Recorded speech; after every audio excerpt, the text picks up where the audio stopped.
Open your Bibles to the book of Mark, chapter 1.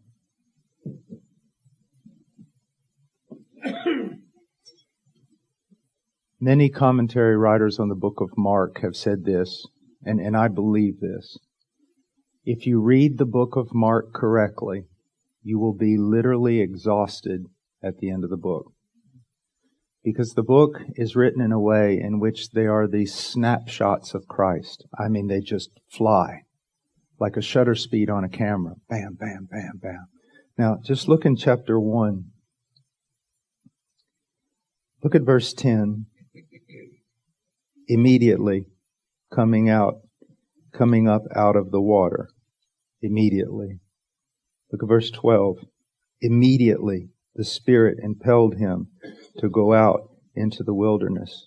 Look at verse 18. Immediately they left their nets and followed him. And it just continues on and continues on. Immediately.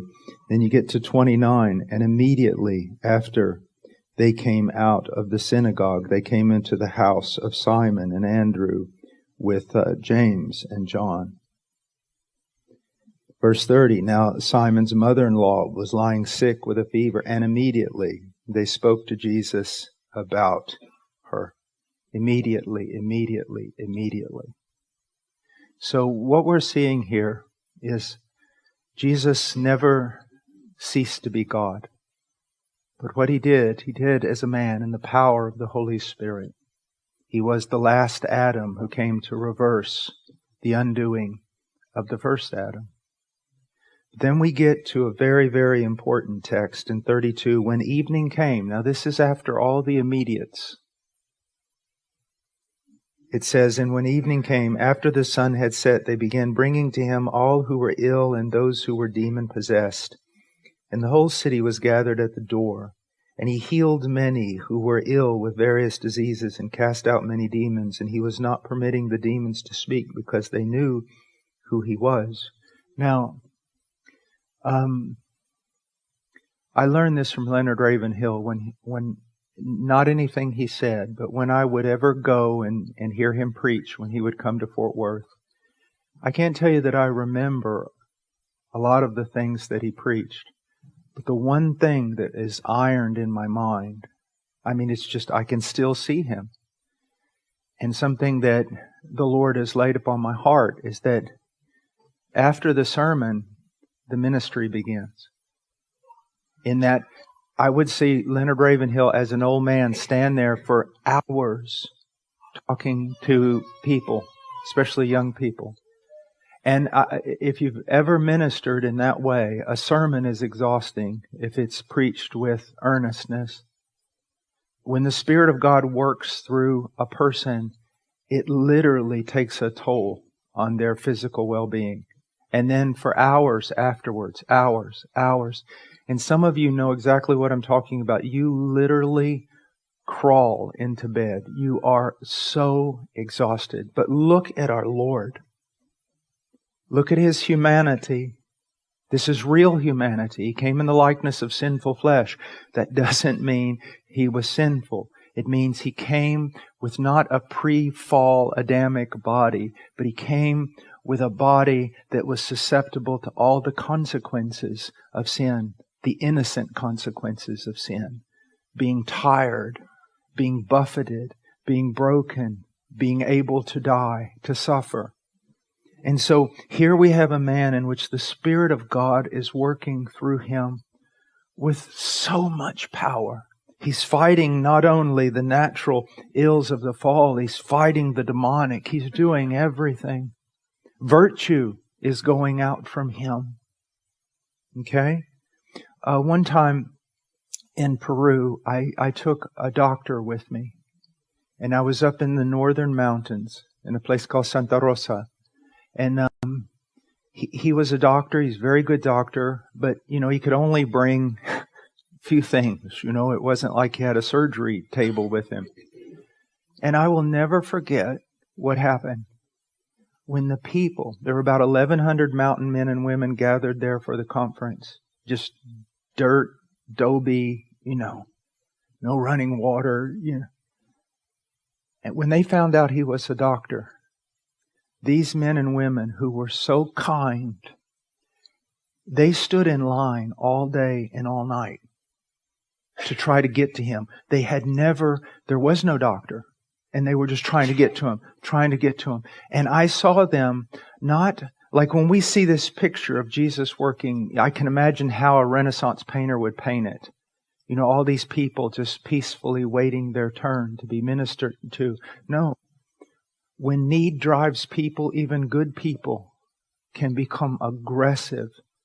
You know, they're tenacious. This is my only hope for my child. My child is sick. I don't know. And there's a doctor. They would wait for hours. That doctor literally for 3 days was shut up in an adobe thing from night till morning, morning to night, and people clamoring and standing outside trying to get in.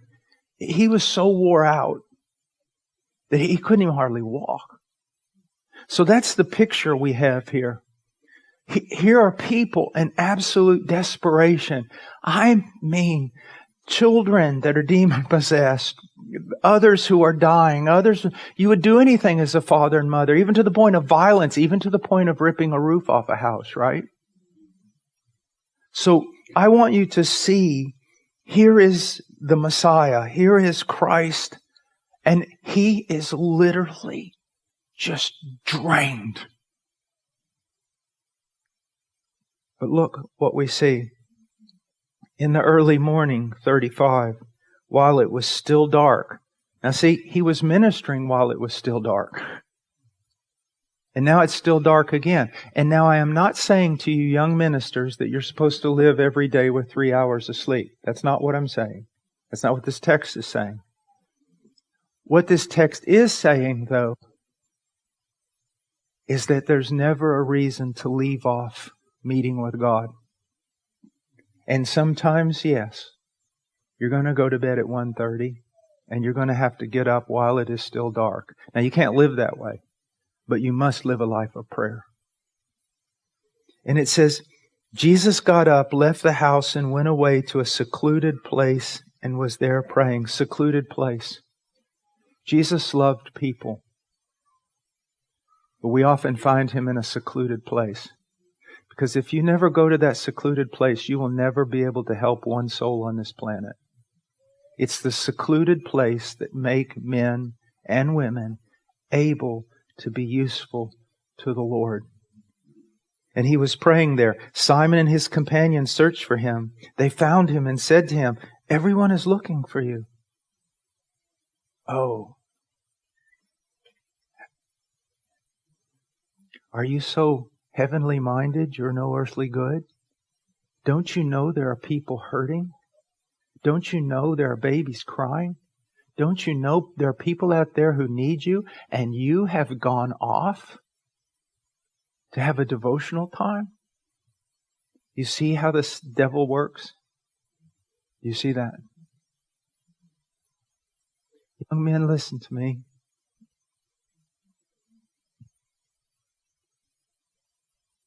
Supposed Reformed young men who've memorized the book of Romans and Ephesians and think there's no other part of the Bible, who can talk and talk and talk all night about Calvin's doctrine of this and Owen's doctrine of that, and you're a dime a dozen. I wouldn't even let you in the door of ministry. And that's what's wrong with this whole Reform movement, and the young Reform people and all this stuff. There's a difference about learning something from a book and learning something from the Bible. Learning something in a library and learning something in the prayer closet. Now, you know me. I love old books. Mac would not let me be speaking like this. He loves old books. If he didn't understand what I was saying. I'm not against books. But is this your life? You know one of the worst things about young ministers? Bachelor packs, I call them. They run in packs. Men of God don't run in packs. I was very fortunate that when I was converted, I went to a church that had an extraordinary man. No, he wasn't Reformed. To this day, I've never heard anyone preach with his power. Never. Never. And I remember when I sensed the call, I walked into his office. When you went into his office, this wasn't fake. He was just constantly praying. Even if he was walking around looking for a book in his library, he was praying. I mean, it was a constant. When I walked in, he said, "Son, sit down." And this is what he said to me. "So you sense a call to the ministry?" I said, "Yes, sir." He said, "Can you be alone?" And I thought he meant, if I preached the truth, no one would like me and I'd have to be alone. Which that is pretty much true sometimes. That's not what he meant.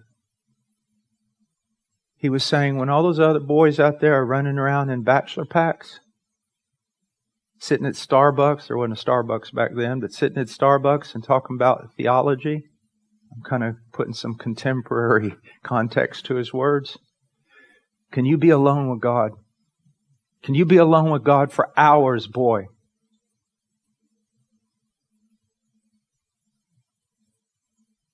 Do you see? Do you see? Sometimes I get so sick of preaching. Why? Talk. Words. Platitudes. Emotions. Where's the power? So much talk. Big talk.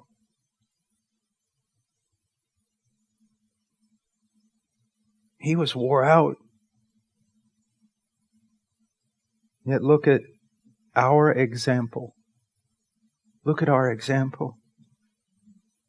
Look at our example. And went away to a secluded place and was there praying. And I could take you through the book. I could take you through the book of Luke, which is amazing. Luke's emphasis on the Holy Spirit. You know what else Luke emphasizes? Prayer, doesn't he? I mean, you can just go through there. I have a sermon where we just go through every place where you see Jesus praying. And that's what I want you to see, brethren. Now, I'd like to go right now and teach you on how to pray. But now I have time to tell you to pray. And if you want to know how to pray, I'm going to tell you something. Sometimes we just seem to be so dull. So dull. People come at me all the time, "How do you pray, Brother Paul?" I said, "Do you realize there was only one time that Jesus was asked by somebody, 'How do you do something?' Do you realize that? No one ever walked up to Jesus and said, 'How do you walk on water? How do you cast out demons?' Not even, 'How do you preach?' Or 'Teach us to preach.' Didn't say that. Said, 'Lord, teach us to pray.' And we think prayer is such a mystery. But He said, okay, pray then in this way. Our Father who art in heaven, hallowed be thy name. Thy kingdom come, thy will be done." Do you see that? That's how do you pray? I wish we could break all that down. I show you. That's how you order your prayer life. Maybe we'll do that tomorrow or something sometime. Or I don't know. I want you to see it's really, you have to just recognize our Savior needed this. In the servant songs of the Messiah, God said, "I'll hold your hand." So He said to the Messiah, "I'm going to hold you. Take you through all this. You're going to believe me." And it's prayer. Prayer. All right, Matt.